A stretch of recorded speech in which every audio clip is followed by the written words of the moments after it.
আসসালামু আলাইকুম রহমতুল্লাহ। আল্লাহ হাফিজ। আসসালামু আলাইকুম রহমতুল্লাহ। তো আমরা আপনাদেরকে দেখাচ্ছি এখানে সাধারণত আমাদের তিনটা মাউন্ট ছিল, তিনটা মাউন্টে একটা সেট হয়। তো দুইটা মাউন্ট সেট হয়ে গেছে ইঞ্জিনে, যেটা আমরা আপনাদেরকে আগের পার্টে দেখাইছি একদম স্পষ্টভাবে। এখন চিন্তা করলাম যে আসলে এই সেকেন্ডটা না দেখাইলে কিরকম হয়, যেহেতু গাড়ির ওনার উনিও খুব বিশ্বাস করেন আমারে, হয়তো উনিও দেখতে পারে, এটা তো নাও লাগাই দিতে পারি ওনাকে। ঠিক আছে, তো যাই হোক, এটা হলো ব্যক্তিগত মত পোষণ। রাজা, গিয়ার মাউন্টের কি অবস্থা? হ্যাঁ, বের করো, আর বারটা সহ বের করো। তো এটার মাউন্ট আমাদের অলরেডি প্রায় খোলা হয়ে গেছে। তো আমরা এই মাউন্টটাকে এখন চেঞ্জ করব। আসলে খুবই সিম্পল, বাট খুবই ওর কাজের খুবই এই হলো মূলত এটার যে স্পেস। ও দেখেন, আসলে যদি চেঞ্জ না করতাম তাহলে যে মাউন্টিংটা বসে গেছে একদম, হ্যাঁ, একেবারে বসে গেছে। তো বিষয়টা হলো এরকম যে দুইটা মাউন্ট তো আগে চেঞ্জ করলাম, যে দুইটা আপনাদেরকে,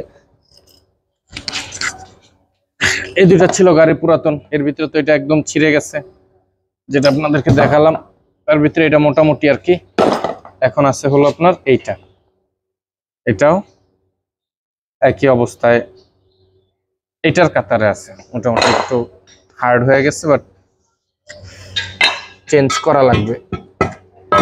তো এই মাউন্টটা সাধারণত এটা নিচে, তো এই জন্য আপনাদেরকে দেখাইতে আমার খুব কষ্ট হবে, বাট চেষ্টা করবো আমি আপনাদেরকে কিছুটা দেখানোর।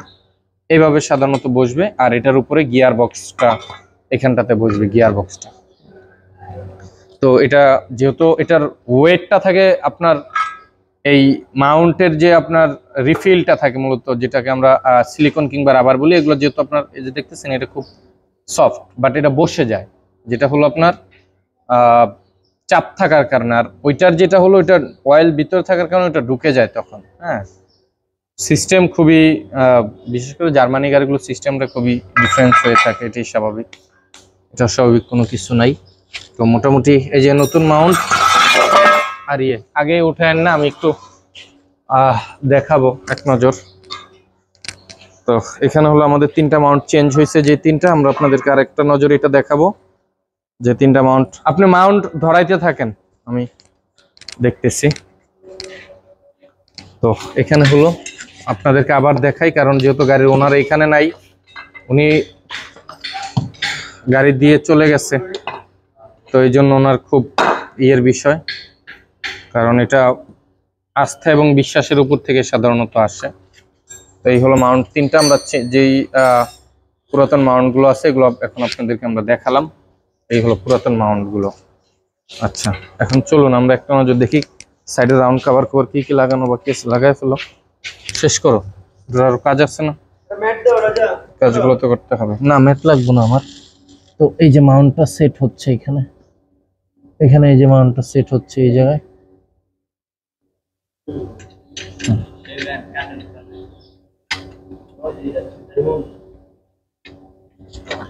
তো স্পেসটা একটু, যদিও লিফট থাকলে খুবই সহজে করা যায় সাধারণত এই কাজগুলো, কিন্তু আমরা এই জন্য যোগান দিয়ে মোটামুটি আমরা প্লেস করে নিচ্ছি। এবং এগুলোর স্পেশাল টুলসগুলো খুবই আপনার এক্সপেন্সিভ এবং খুবই হেভি। বিশেষ করে ইউরোপিয়ান গাড়িগুলোর এই টুলসগুলোই সবচেয়ে মেন ইম্পর্টেন্ট বিষয়।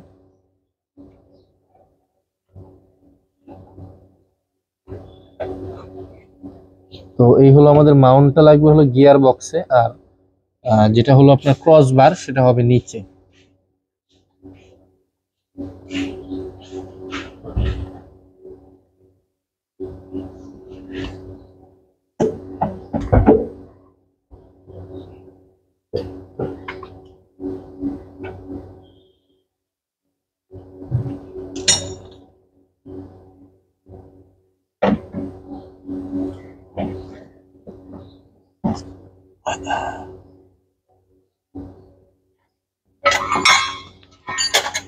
অ্যারাউন্ড মাউন্ট সেটআপ হয়ে গেছে।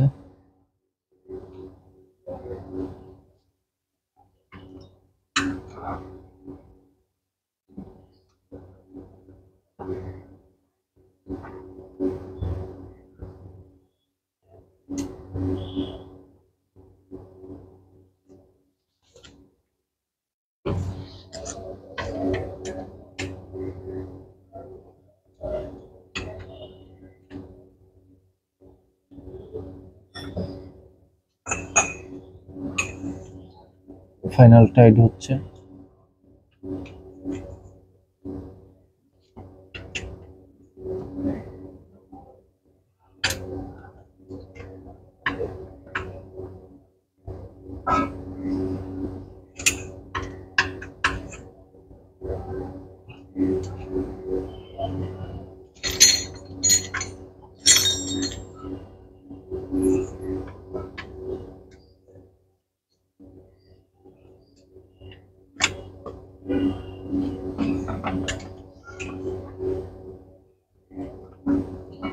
তো এই হলো মূলত মাউন্টটা গিয়ার বক্সের সাথে সেট হয়ে গেছে। এখন ক্রস বারটা লাগানো হবে।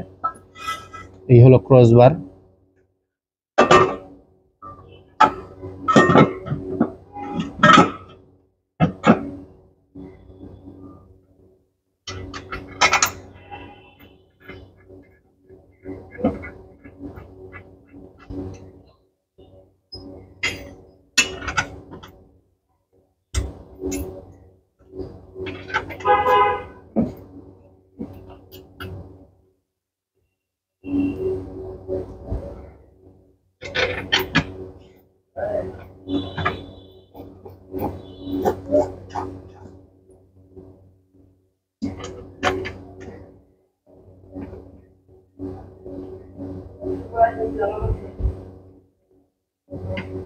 তো আমাদের মোটামুটি এখানটাতে এটা সেট আপ হয়ে গেছে। তো এটা আপনাদেরকে দেখালাম। আশা করি আলহামদুলিল্লাহ আপনারা বুঝতে পারছেন। আমাদের সম্পূর্ণ কাজটা কমপ্লিট হয়ে গেল। আর মাউন্টগুলো আপনারা দেখতেছেন যে ওভারঅল শেষ। তো এখন আমাদের কাজ আছে হলো ভিতরের মিডিয়া প্লেয়ারটা, মাল্টিমিডিয়াটা। তো এই পর্যন্ত সকলে ভালো থাকবেন, সুস্থ থাকবেন, সকলের জন্য দোয়া রাখবেন, এই কামনায় রইল। আসসালামু আলাইকুম ওয়া রাহমাতুল্লাহ। আল্লাহ হাফেজ।